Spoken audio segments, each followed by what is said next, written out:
The one question we're often asked is how dangerous is mobile radiation in reality, and is there a lot of hype being created about nothing? Is this much ado about nothing? Well, I'm joined on the show this evening by Rehan Dastoor. For our viewers, he's one of the first users of the mobile phone. A few days before the mobile came to India, Rehan Dastoor bought a mobile phone. His phone developed a crack. He continued using the phone and has since suffered immensely from the use of mobile phones. Rehan Dastoor, the gentleman whose face you can't see, whose face we are mosaicing this evening, is live with us on this show, and he'll talk about how mobile radiation and how these stars really impact him, because he feels that impact on a daily basis.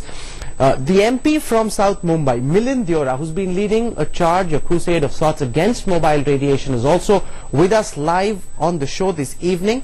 I've also got Deepak Sawant. He's an MLC from the Shiv Sena. He's written a letter. He's also raised this issue in the assembly in Maharashtra. He's with us live as well, as is Abhishek Chaudhary, our correspondent, who's standing by at the CST, the Chhatrapati Shivaji terminal. He's got a representative of Cogent Systems with him, and we'll do a live demonstration during the show to give our viewers a sense of how the radiation levels are at this time at 9:15 this evening. In our studios, we've got Zafar Haq. He's the CEO of Cogent EMR Solutions. This is the company that's done this survey. They're receiving a lot of flack. People are saying they've got bias, they've got a vested interest. We'll find out what he says in his defense. We've also got Bijon Mishra.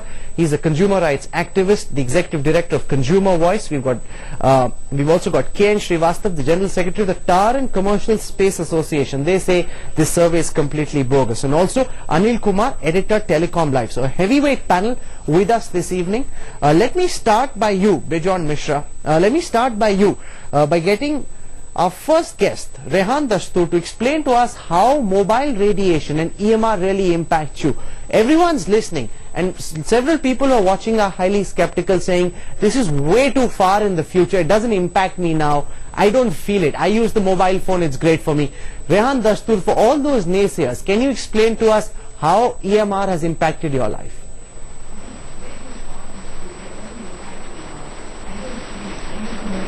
Well, I bought my first phone about 12 years ago when it was just launched in India.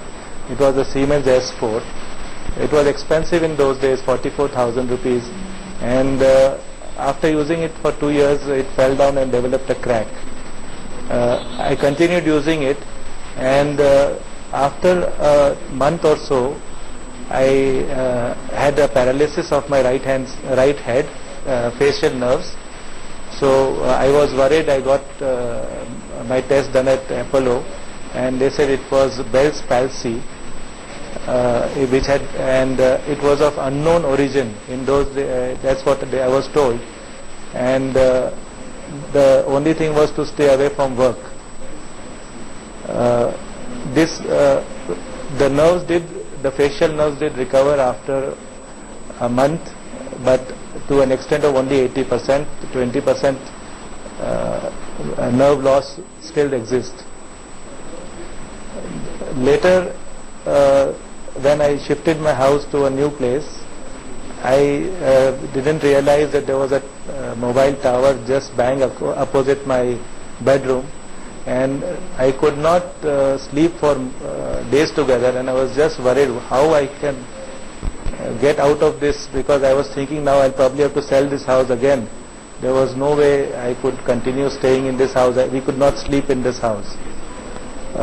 Luckily for me, from my engineering background, I figured out that I need to protect myself and my family.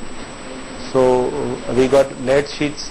We bought lead sheets from the market, and we put them on our windows and doors which are facing the tower, and with that the radiation level came down substantially, and that's why I'm still staying here for the last 6 years. Okay, stay with us. This is a very, very shocking story indeed, Milind. Rehan Dastoor has now got lead sheets in his house because he can hear that, he can sense the EMR, and he in fact suffers from it. He's got constant headaches, there's fatigue. This is not something which is very far away in the future like telecom companies would like us to believe. We've seen at the Leelavati hospital There are people who come with pacemakers. We've got these mobile towers directly pointing towards where these patients are. Do you believe, Milind, that there is adequate awareness about this problem? Because it just seems, we spoke to your health minister in Maharashtra, he seems to be dismissing it, saying that there isn't adequate research, this is very preliminary, let's not get hassled. It just seems as if everybody wants to believe that this problem doesn't exist. Do you believe that there isn't enough awareness, Milind?